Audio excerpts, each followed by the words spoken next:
বৃষ্টি হবে হবে বলে বৃষ্টি হয় না অনেক দিন থেকে। আজকে এমন একটা জায়গায় এসেছি, এসে গ্রামের ভিতরে, তো দেখতে যাচ্ছেন প্রচণ্ড বৃষ্টি হচ্ছে, আটকে গেছি এখানে, বৃষ্টির জন্য যাইতে পারছি না। রেনকোটটাও নিয়ে আসি নাই।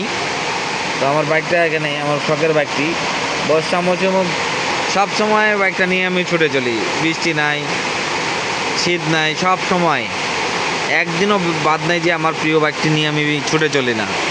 এই গ্রামের ভিতরে একটা আসছি, এটা হচ্ছে মাহানপুর বলে, এটা বীরগঞ্জ উপজেলার একটা জায়গা, ইউনিয়ন। এখানে এসছি, বৃষ্টি হচ্ছে, গ্রামীণ দৃশ্য উপভোগ করতেছি। আমার কাছে খুবই ভালো লাগতেছে এখানে বসে বসে, স্নিগ্ধ বাতাস, গ্রামের ফসলি মাঠ। ওই যে দেখতে পাচ্ছেন এক ভাই, ওই যে দেখতে পাচ্ছেন না, ওখানে একজন এই বৃষ্টির মধ্যে উৎসব মুখরভাবেই বলা যায় রফা লাগাচ্ছেন। কিছুদিন বৃষ্টি ছিল না, প্রচণ্ড গরমের মধ্যেও একটু শান্তির নিঃশ্বাস, এই বৃষ্টি অবশেষে